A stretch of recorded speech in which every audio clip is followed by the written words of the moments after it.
வணக்கம் மக்களே! இன்னைக்கு ஆன்மீகவல் நிகழ்ச்சியில யார சந்திச்சு பேச போறோம்னா, நம்ம எல்லாருக்கும் ரொம்ப தெரிஞ்ச டாக்டர் தீபா அருளாளன் அவங்க கிட்ட எத பத்தி பேச போறோம்னா, அவங்க கிட்டயே போய் கேட்கலாம் வாங்க. வணக்கம் மேம். வணக்கம்மா. தொடர்ந்து நம்ம நெறையா விஷயங்கள பத்தி பேசியிருப்போம். சனி பயிற்சி பேசியிருக்கோம், குரு பயிற்சி பேசியிருக்கோம். ஒவ்வொரு ராசிக்காரர்களுக்கும் ராசி எப்படி இருக்கும், கோச்சாரம் எப்படி இருக்கும், தசாபுத்தி எப்படி இருக்கும், லக்கணம் எப்படி இருக்கும், நட்சத்திரங்கள் எப்படி இருக்கும், இப்படி நெறைய விஷயங்கள் பேசியிருப்போம். ஆனா, இப்ப நம்ம எத பத்தி பேச போறோம்னா, காதலர் தினத்த பத்தி பேச போறோம். 12 ராசிக்காரர்களும் காதலர் தினத்தன்னைக்கு எப்படி போய் காதல் சொல்லணும்? அந்த காதல் அவங்களுக்கு சக்சஸ் ஆகுமா? ஆகாதா? இல்ல எப்படி இருக்கும்? அப்படிங்கிறத நம்ம பேசலாம். கண்டிப்பாம்மா. மேச ராசிக்காரர்கள் காதலர் தினத்தப்போ, இந்த வருகின்ற காதலர் தினத்துக்கு அவங்க வந்துட்டு போய் காதல எப்படி சொல்லணும்? எந்த நேரத்துல சொல்லணும்? ஆ சில விஷயங்கள் இருக்கும்ல. இந்த மணி சொன்னா கரெக்ட்டா இருக்கும். இந்த நேரத்துல போய் சொன்னா கரெக்ட்டா இருக்கும். எ இந்த இந்த விஷயங்கள்லாம் பண்ணா அந்த லவ் பண்றவங்களுக்கு பிடிக்கும்னா, மேச ராசிக்காரர்கள் என்ன பண்ணணும்? பொதுவா பார்த்தீங்கன்னா, மேஷம் அப்படின்னாலே காலபுருஷனுக்கு ராசி. இது பார்த்தீங்கன்னா, நெருப்பு ராசி அப்படிம்பாங்க. மேஷம்க்கு பார்த்தீங்கன்னா, இன்பில்ட்டாவே ஒரு ஆளுமை அப்படின்றது உண்டு. ஒரு ஆண்மகனாவே நம்ம பார்க்கணும் அப்படின்னா மேஷத்த பார்க்கலாம். ஒரு மேன்லினஸ் ரொம்ப ஜாஸ்தி இருக்கும். மேஷராசி பையனுங்கள புடிக்காத பொண்ணுங்களே கிடையாது அப்படின்னு சொல்லலாம். வாவ்! காதல் அந்த மன்னனா? ஆமா. ஆ. இல்ல காதல் மன்னன் அப்படின்றத விட பார்த்த உடனே அட்ராக்ட் ஆகக்கூடிய ஒரு பெர்சனாலிட்டி இருப்பாங்க. நெறைய பார்த்தீங்கன்னா, இந்த ஸ்போர்ட்ஸ்ல அழகா இருப்பாங்களா? ஆ மேன்லியா? இல்லம்மா. மேன்லினஸ் அப்படின்ற பட்சத்துல அழகு அப்படின்றத விட, இந்த ஸ்போர்ட்ஸ்ல இருக்கிறது, பாடிய நல்லா பாடி பில்ட் பண்ணிக்கிறது, நல்ல மசில்ஸ் வச்சுக்கிறது, ஜிம்க்கு போயிட்டு நல்ல கெத்தா இருக்கிறது, இது எல்லாமே பார்த்தீங்கன்னா, மேஷம் இருக்கும் அப்படின்லாம். இப்ப பிள்ளைங்களுக்குலாம் பார்த்தீங்கன்னாம்மா, காலம் மாறிட்டே இருக்கு இல்லையா? இப்ப பொம்பள பிள்ளைங்க பார்த்த உடனே ஒரு பையன புடிக்குது அப்படின்னா, அவன் ரொம்ப மேன்லினஸ்ஸா இருக்கணும். அந்த மாதிரி ராசிகள் நெறைய உண்டு. அதுல ஃபர்ஸ்ட் நம்ம மேஷம் அப்படின்னு சொல்லிக்கலாம். மேசம் உடம்ப நல்லா பார்த்துப்பாங்க. நல்லா பார்த்துப்பாங்க. அவங்களுக்கு அவங்களுக்கு அவங்க பாடி ரொம்ப பிடிக்கும். தே லவ் தர் பாடி அப்படின்னு சொல்லலாம். நாங்க பாருங்க, நல்ல ஹைட் அண்ட் வெயிட்டா ஆம்பள பிள்ளைங்களா இருந்தாலும் இப்படி பண்ணுவாங்க. பொம்பள பிள்ளைங்களா இருந்தாலும் அவங்க பிசிக்க மெயின்டெயின் பண்ணுவாங்க. இப்பதான் பார்த்தீங்கன்னா, நம்ம இடுப்பு இவ்வளோ இன்ச் இருக்கணும். அந்த மாரி எல்லாம் நெறைய நம்ம பார்க்குறோம் இல்லைங்களா? என்னமோ வயசு ஜீரோ ஃபேட்ன்லாம் சொல்றாங்க. ஆமா. அதாவது சின்ன பிள்ளைங்க, வயசு பிள்ளைங்கலாம் அந்த மாரி மெயின்டெயின் பண்ணுது பார்த்தீங்களா? இந்த மாரி வயசு பிள்ளைங்க, அந்த மாரி மெயின்டெயின் பண்ற பிள்ளைங்க நெறைய பார்த்தீங்கன்னா, ஃபர்ஸ்ட் மேஷமா இருக்கும், ரிஷபமா இருக்கும், துலாமா இருக்கும் அப்படின்னு சொல்லலாம். மேஷத்துக்கு அவங்களோட உடம்பு ரொம்ப பிடிக்கும். நெறைய ஸ்போர்ட்ஸ்ல இருக்கிறது, பெரிய பார்த்தீங்கன்னா, கம்பெனிக்கு சிஇஓவா இருக்கிறது, ஆஃபீசரா இருக்கிறது, பெரிய பெரிய அட்மினிஸ்ட்ரேட்டிவ் போஸ்ட்ல இருக்கிறது எல்லாமே மேஷம் தான். இந்த மேஷம் எந்த நேரத்துல லவ் சொல்றது அப்படின்றத விடமா, ஆல்மோஸ்ட் மேஷம் இளவயசு பசங்களா இருக்காங்க அப்படின்னா, ஆல்ரெடி அவங்க லவ்ல இருப்பாங்க. ஆல்ரெடி அவங்களுக்கு லவ்ல தான் இருப்பாங்க லவ் அப்படின்னு சொல்லலாம். லவ் பண்ணிட்டே இருப்பாங்க. லவ் பண்ணிட்டு இருப்பாங்க. ஆ. ஆல்ரெடி ஏன்னம்மா, இப்ப காலகட்டம் எப்படி இருக்கு? ஒரு பையனா இருந்தாலும் சரி, ஒரு பொண்ணா இருந்தாலும் சரி, ஒரு இப்பலாம் 18 இயர்ஸ் ஆகணும் அப்படின்ற நெசசிட்டி கூட இல்ல, இல்லல்லம்மா. இல்ல. ரொம்ப சின்ன பிள்ளைங்க, குழந்தைங்கலாம் கூட லவ் பண்ணுதுங்க. அவன் இல்லையா? என் ஆளு அப்படி சொல்ற மாதிரி ஆமா. அப்படின்ற ஆயிடுச்சு. மாரி இருக்கு. பட் இருந்தாலும் நம்ம குழந்தைங்கள பத்தி பேசுவேன். ஏன்னா ஒரு காலேஜ் பிள்ளை ஃபர்ஸ்ட் இயர் ஒரு பையனா இருந்தாலும் சரி, ஒரு பொண்ணா இருந்தாலும் சரி, college first year, second year படிக்கும்போதே, பையன் நல்ல மேன்லினெஸ்ஸோட இருக்கான், ஹேண்ட்ஸமா இருக்கான் அப்படின்னா ஆட்டோமேட்டிக்கா பொண்ணுங்க அவன் பின்னாடி வருதுங்க. இல்லையா? பொண்ணு ரொம்ப பியூட்டிஃபுல்லா இருக்கு. நல்ல பார்த்தீங்கன்னா, ஆ கரெக்ட்டான பிசிக்கோட இருக்கு அப்படின்னா ஆட்டோமேட்டிக்கா பசங்க அவங்க பின்னாடி வராங்க. அப்ப மேஷம் அப்படின்னாலே, அவங்களுக்கு லவ் பண்ணி கல்யாணம் பண்ணிக்கணும் அப்படின்ற எண்ணம் இந்த காலத்துல நெறையவே இருக்குமா. லவ் மேரேஜ் தான் பண்ணிப்பாங்களா லவ் மேச மேரேஜ் தான் பண்ணிப்பாங்க. ராசிக்காரர்? ஆல்மோஸ்ட் எல்லா ராசியுமே பாத்தீங்கன்னாம்மா, இப்ப லவ்வுக்கு நோன்னு சொல்ற ராசி எதுவுமே இல்லம்மா. ஆனா, காதல்ல சபிக்கப்பட்ட ராசிகள் அப்படின்றது நெறைய இருக்கு. பட் இருந்தாலும், இப்ப மேஷம் அப்படின்னா, அவங்களோட லவ் ஒரு டிஃபரெண்ட்டா இருக்கும். இப்ப ஆ பொதுவா பாருங்க, மேஷ ராசி ஒரு பையனா வச்சுக்கலாம் நம்ம. இப்ப மேஷ ராசி பையன பத்தி பேசணும்னு வச்சுக்கோங்களேன். இப்ப மேஷ ராசி பையன் ஒரு பொண்ண பார்க்குறான் அப்படின்னா, எத பார்த்து அட்ராக்ட் ஆகும்? அப்படின்ற ஒரு விஷயம் பொண்ணு இருக்கு. அழகா இருக்கணும். அப்படியெல்லாம் ஆ, கிடையாது. ஆ. அப்படியெல்லாம் கிடையாது. பொண்ணு எப்படி இருக்கணும் அப்படின்னா, பொண்ணு அழகா இருக்கணும்னு எதிர்பார்க்கிறது ரிஷபம். பொண்ணு புத்திசாலியா இருக்கணும்னு எதிர்பார்க்கிறது மிதுனம்.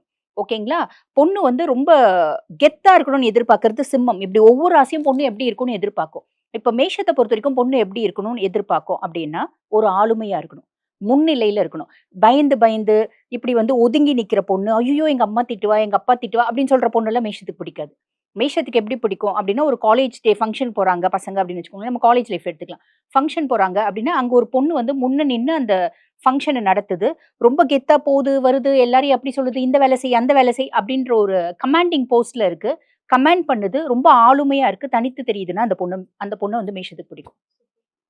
பொண்ண பார்த்தோனே அழகா இருக்கணும்னு எதிர்பார்க்கிறது இல்ல. ஃபர்ஸ்ட் பொண்ணு நல்ல கெத்தா இருக்கா, கமாண்டிங்கா இருக்கா, தைரியமா இருக்கா, தன்னம்பிக்கையோட இருக்கா, அது மேஷத்துக்கு பிடிக்கும். ஏன்னா மேஷமே பார்த்தீங்கன்னா, தன்னம்பிக்கை நிறைஞ்ச ராசி அப்படின்னு சொல்லலாம். அவங்களுக்கு யாராவது பார்த்தீங்கன்னா, ஒரு மேஷ ராசி பெண்ணா இருந்தாலும் சரி, ஆணா இருந்தாலும் சரி, உன்னால இது முடியாது, நீ இதுக்கெல்லாம் லாக்கிப்பட்டு வர மாட்ட அப்படின்னு ஒத்த வார்த்தை சொல்லிட்டா போதும், அந்த வேலையை முடிச்சுட்டு தான் அவங்க முன்னாடி போய் நிப்பாங்க. அந்த மாதிரி கேரக்டர். என்ன இப்படி சொல்லிட்டாங்களே அப்படின்னு அவங்க முன்னாடி போய் நிக்கும்போது நான் கெத்தோட தான் போய் நிப்பேன். அந்த மாதிரி ஒரு மைண்ட் செட். பொதுவா மேஷம் இப்ப நீங்க சொன்ன மாரி லவ் ப்ரொபோஸ் பண்ணோம் அப்படின்னா, எனக்கு தெரிஞ்சு இந்த வேலண்டைன்ஸ் டேல ரெட் கலர் ஃப்ளவர் தான் குடுக்குறாங்க ஆமா. இல்லைங்களா? ரெட் தான் ரெட் ரெட் ரோஸ் தான் தான். குடுக்குறாங்க. ஆமா. மேஷத்துக்கு ரொம்ப வந்து பிளசன்டான கலர் என்னன்னா ரெட். ஓ ரெட் தான். மேஷம். ஆமா. ரெட். மேஷம், விருச்சிகம் இவங்கலாம் வந்து பாத்தீங்கன்னா ரெட் கலர் ஃப்ளவர் வச்சு தான் வந்து இவங்க சொல்லணும் அப்படின்றது ஒண்ணு உண்டு. ஆனா இவங்க போய் சொல்லணும்ன்ற அவசியமே இல்லம்மா. இவங்க பின்னாடி ஒரு கியூவே இருக்கும்னு சொல்லலாம் பொம்பளை பிள்ளைங்க. கேட்டுக்கோங்க ஆண் மக்களே, மேசராசி ஆண்கள் கேட்டுக்கோங்க. ஆமா. So, இவங்களுக்கு உங்க பின்னாடி ஒரு பின்னாடி கியூவே இருக்கும். கியூவே இருக்கும். இருக்கும், இருக்கும். இவங்க செலக்ட் பண்ணலாம். இவங்களுக்கு அந்த ஆப்ஷன் உண்டு. Either this or that, either this or that அப்படின்னு அவங்களுக்கு செலக்ட் யூ பண்ணக்கூடிய அளவுக்கு செலக்டட், யூ ரிஜெக்டட் அப்படி சொல்லிட்டு அப்படின்ற மாதிரி போயிட்டே உங்களுக்கு இருக்கலாம். ஆப்ஷன்ஸ் நிறைய இருக்கும். அதே மாதிரி பாத்தீங்கன்னா, மேஷத்தை பொறுத்த வரைக்கும் ஒரு பொண்ணு சும்மா டைம் பாஸ்க்கு லவ் பண்ணுவாங்களா? கிடையாதும்மா. ஓகே உயிருக்கு ரொம்ப உயிரா சீரியஸா லவ் ஓகே. பண்ணுவாங்க. மேஷம் வந்து பாத்தீங்கன்னா செவ்வாயினோட ஆதிக்கம் பெற்ற ராசிமா. ஸோ இன்பில்ட்டாவே ஆளுமை இருக்கும், அதிகார தோரணை இருக்கும், ஒரு டாமினேட்டிங் கேரக்டர் இருக்கும், நல்ல குணமும் நிறைய இருக்கும். ஒரு பொண்ணு லவ் பண்ணிட்டாங்க அப்படின்னா அந்த பொண்ணு கடைசி வரைக்கும் காப்பாத்தணும்ன்ற எண்ணம் இருக்கும். ஆனா பெரும்பாலும் மேஷம் என்ன பண்ணும்னா கன்னியை பார்த்து அட்ராக்ட் ஆகும். கன்னி ராசி பெண்களை பார்த்து. ஏன்னா கன்னி ராசி பெண்கள் ரொம்ப வசீகரமா இருப்பாங்க, அதீத புத்திசாலிகள். ஆனா மேஷத்துக்கும் கன்னிக்கும் பெரும்பாலும் ஆகாது. காலபுருஷனுக்கு மொத பாவம் மேஷம், காலபுருஷனுக்கு 6ஆம் பாவம் வந்து பாத்தீங்கன்னா கன்னி. அப்ப அதீத புத்திசாலிகளால ஏமாற்றப்படணும் அப்படின்றது மேஷத்துக்கு ஒரு விதி உண்டு. ஐயோ கன்னிராசி பெண்கள் ஏமாத்திடுவாங்கன்னு சொல்றீங்க. அப்படி நம்ம அவங்கள தப்பா சொல்ல முடியாது. இவங்களுக்கும் அவங்களுக்கும் ஒத்து வராது. மேசராசிக்காரர்களுக்கும் கன்னிக்கும் ஒத்து கன்னிக்கும் வராது. ஒத்து வராது. அப்ப மேசராசிக்காரர்கள் கன்னி ராசி பெண்களை லவ் பண்ண கூடாதுன்னு சொல்றீங்க. கூடாது. Okay. ஆனா இப்ப எப்படிம்மா ஒரு பிள்ளைய பார்த்தா பிடிக்குது, அந்த பிள்ளை நீ என்ன ராசி என்ன நட்சத்திரம்னு கேட்டா லவ் பண்ண முடியும்? கண்டிப்பா. ஆனா பெரும்பாலும் வந்து பாத்தீங்கன்னா கன்னியை லவ் பண்ணாங்க அப்படின்னா ஃபெயிலியர்ஸ் நோக்கி போகுது. இது வந்து எங்களோட ஒரு 16 இயர்ஸ் ரிசர்ச்ல நாங்க கண்டது. இது வந்து ஜோதிடத்துல இப்படி ஒரு ரூலே இருக்கு. மேஷத்துக்கு கன்னி ஒத்து வராது அப்படின்னு அதை சும்மா அப்படியே அக்செப்ட் பண்ண முடியாது இல்லைங்களா? நம்ம அனலைஸ் பண்ணும்போது பெரும்பாலும் 98% ஒத்து வரதில்ல. ஆனா அதையும் மீறி கன்னியை வந்து லவ் பண்ணி திருமணம் பண்ணிட்டு வாழ்றவங்களும் இருக்க தான் செய்யறாங்க. Majority wins. எக்ஸெப்ஷன்ஸ் எல்லாத்துலயும் இருக்கு, மெஜாரிட்டி வின்ஸ். ஏன்னம்மா கன்னி வந்து ரொம்ப புத்திசாலிங்க. நியாயமாவே உங்களுக்கு 6ஆம் பாவம் அப்படின்னும் போது இவங்களுக்கு கன்னிராசி அன்பர்கள் எப்படி இருப்பாங்கன்னா எதிரிகளாகவும் சத்ருக்களாகவும் தான் இவங்களை பிஹேவ் பண்ணுவாங்க. இவங்களை வந்து இவங்க கூட நடந்துப்பாங்க அப்படின்னும் போது லவ் பண்ணும்போது பெருசா தெரியறது இல்லம்மா. லவ் பண்ணும்போது அந்த பிள்ளை பேசாதா அப்படின்னு ஏங்குவாங்க. லவ் பண்ணி கல்யாணம்னு பண்ணி முடிச்சிட்ட உடனே இந்த பிள்ளை எப்ப வாய மூடும்னு யோசிப்பாங்க இல்லைங்களா? இது எல்லா குடும்பத்திலயும் இருக்கிறது தான். அப்ப பெரும்பாலும் மேஷத்துக்கு கன்னி ஒத்து வரதில்ல. கன்னியை லவ் பண்றாங்க அப்படின்னா நடுவுலே நிறைய பிரேக்கப் நோக்கி போகுது. அதையும் மீறி திருமணம் பண்ணிக்கினாங்க அப்படின்னா ஆஃப்டர் மேரேஜ் காம்ப்ளிகேஷன்ஸ் வருது. அதையும் மீறி வாழ்றவங்க ஒரு சிலர் இருக்க தான் செய்றாங்க இல்லைங்களா? அப்ப இந்த மேஷம் வந்து பாத்தீங்கன்னா மேக்சிமம் எதிர்பார்க்கறது நீ வசதியா? அதை எதிர்பார்க்காது. நீ ரொம்ப அழகா இருக்கியா? அதை எதிர்பார்க்காது. நீ எனக்கு அடங்கி போறியா? அதை எதிர்பார்க்காது. ஆஃப்டர் மேரேஜ் எக்ஸ்பெக்ட் பண்ணும். அடங்கி போறியான்னு எதிர்பார்க்கும். ஆனா ஒரு லவ் அப்படின்னு பண்ணும்போது பொண்ணு ஆளுமையா இருக்கா? பொண்ணு வந்து ரொம்ப பார்த்தா வந்து ஒரு நல்ல ஒரு பிசிக்கோட நல்ல ஹெல்த்தியா இருக்கா? எனக்கு பிடிக்கும். ரொம்ப ரொம்ப வந்து பாத்தீங்கன்னா ஆக்டிவா இருக்கா? எனக்கு பிடிக்கும் அப்படின்ற ஒரு மைண்ட் செட் தான். அதே மாதிரி இந்த பிள்ளை பிடிச்சிருக்கு அப்படின்னா வந்து பயந்து சொல்றதுக்கு கூச்சப்பட்டு தூது அனுப்புறது அதெல்லாம் மேஷம் செய்யறது இல்ல. சொல்லிடுவாங்க. டைரக்டா போயிடுவாங்க. நம்ம ஒரு சில படம் எல்லாம் பார்த்திருப்பாங்க. நேத்து பார்த்திருப்பாங்க. இந்த மாதவன் சார் படம் ஒண்ணு அந்த ஷாலினி மேடம் நடிச்சிருப்பாங்க. நீ அழகா இருக்குன்னு நினைக்கல. அந்த டயலாக் சொல்லிடுவாங்க. அந்த டைலாக் அந்த மாதிரி நேரா போயிட்டு எனக்கு உன்னை பிடிச்சிருக்கு, நான் நினைக்கிறேன் எனக்கு உன்னை பிடிச்சிருக்குன்னு நினைக்கிறேன், நான் உன்னை லவ் பண்றேன்னு நினைக்கிறேன், உனக்கு எப்படி தோணுது? ஓகேன்னா சொல்லு, ஓகே இல்லைன்னா ஒன்றும் கவலை இல்லை, உனக்காக தாடி வச்சுலாம் நான் அலைய மாட்டேன், நான் இன்னொரு புள்ளைய பார்ப்பேன் அப்படின்ற மாதிரி சொல்ல கேரக்டர் மேஷத்துக்கு ப்ளே உண்டு. பாயா இருப்பாங்களா மேம்? அப்படியும் சொல்ல முடியாதும்மா, அப்படியும் சொல்ல முடியாது, யதார்த்தவாதிகள் அப்படின்னு சொல்லிக்கலாம். அதை அக்செப்ட் பண்ணிட்டு அக்செப்ட் போயிடுவாங்க. பண்ணுவாங்க. அம்மா, எனக்கு உன்னை பிடிச்சிருக்கு, ஆனா உனக்கு பிடிக்கலன்னும் போது நான் உன்னை கம்பல் பண்ண முடியாது இல்லையா?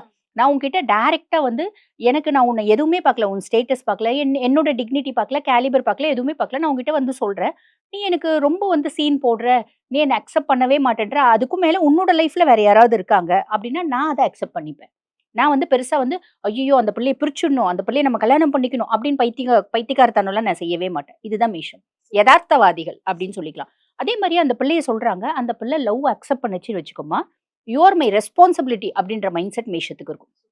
அதாவது அந்த பிள்ளைக்கு என்னென்னலாம் வேணுமோ அத்தனையும் பார்த்து பார்த்து செய்வாங்க. ஒரு அப்பா செய்யறாங்க பாத்தீங்களா, அந்த மாதிரி பார்த்து பார்த்து செய்வாங்க. பிள்ளைக்கு எல்லாம் வாங்கி கொடுப்பாங்க. ட்ரெஸ் வாங்கி கொடுக்குறாங்க அப்படின்னா கூட ரொம்ப கிராண்டா வாங்கி கொடுக்க மாட்டாங்க, ஆனா ரொம்ப அட்ராக்டிவா வாங்கி கொடுப்பாங்க. இப்ப ரிஷபராசி பையனா இருந்தா ரொம்ப கிராண்டா வாங்கி கொடுப்பான், ஆனா மேஷராசி பையன் கிராண்டா வாங்கி கொடுக்க மாட்டான். எப்படின்னா போட்டா கெத்தா இருக்கும் அந்த ட்ரெஸ்ஸை போட்டா. அது சும்மா ஒரு 1000 ரூபாய் ட்ரெஸ் இருக்குது அப்படின்னா கூட ஒரு 10,000 ரூபாய் ட்ரெஸ் போட்டா எந்த அளவுக்கு கெத்தா இருக்கும், அந்த மாதிரி கெத்தா இருக்கும். அந்த மாதிரி பிளசண்டா கெத்தா சிம்பிளா சூப்பர்பா வாங்கி கொடுப்பா அப்படின்னு சொல்லலாம். கடைசி வரைக்கும் இந்த ரெஸ்பான்சிபிலிட்டி எடுத்துப்பான். அதே மாதிரி லவ் பண்ற பொண்ணையே திருமணம் பண்ணிக்கிறாங்களா, மேக்ஸிமம் திருமணம் பண்ணிப்பாங்க. அந்த பிள்ளையா பிரேக்கப் பண்ணிட்டு போனாதான் உண்டு. மேக்ஸிமம் திருமணம் பண்ணிப்பாங்க. திருமணம் பண்ணிக்கிற பின்னாடிமா அந்த பொண்ணுனோட குடும்பத்தை தன்னோட குடும்பமா பாவிப்பாங்க. அந்த மைண்ட் செட் மேஷத்துக்கு உண்டு. முன்ன நின்னு அவங்க வீட்டு ஃபங்க்ஷன் கூட இவர் தான் வந்து பையன் மாதிரி முன்ன நின்னு எல்லாமே செஞ்சு கொடுப்பாரு. அதே மாதிரி பொண்ணுக்கு தங்கச்சி இருக்குன்னா நகை போட்டு கல்யாணம் பண்ணி கொடுக்கறது அத்தனையும் செய்வாங்க. ஆனா உனக்கு எல்லாமே நான் செய்யறேன், நீ என் தலைமையில ஏறி முளகாரிக்க கூடாது, you should be under me, நீ என்னோட கீழே தான் இருக்கணும் அப்படின்ற ஒரு மைண்ட் செட். கீழே இருக்கணும்னா காலில் போட்டு மிதிப்பேன்னு இல்லை, நீ வந்து என்னை ஓவரா டாமினேட் பண்ண எனக்கு பிடிக்காது. அது மேஷத்துக்கு மைல்டா அந்த ஒரு ஈகோ இருக்கும். ஆனா அந்த ஈகோவும் நல்லது தானேம்மா. அவங்களுக்கு நிறைய விஷயம் தெரியும். செவ்வாய் வந்து ஆதிக்கம் பெற்ற ராசி, சூரியன் உச்சமடையக்கூடிய ராசி அப்படின்றதுனால அவங்களுக்கு நிறைய விஷயம், எந்த விஷயமா இருந்தாலும் இன்பில்ட்டா அதுல நாலேஜை கேதர் பண்ணிப்பாங்க. அப்ப அந்த பிள்ளை வந்து ஓவர் ரைட் பண்ணுது, டாமினேட் பண்ணுது, என் தலையில மிளகா அரைக்குது அப்படி எல்லாம் இருந்தா டாலரேட் பண்ண மாட்டாங்க. ஸோ மேசராசிக்காரர்கள் ஹேண்ட்ஸமா இருப்பாங்க, அவங்க பின்னாடி நிறைய பேர் வருவாங்க அப்படிங்கிறத சொல்லியிருக்கீங்க. தொடர்ந்து பேசலாம். நன்றி. நன்றி.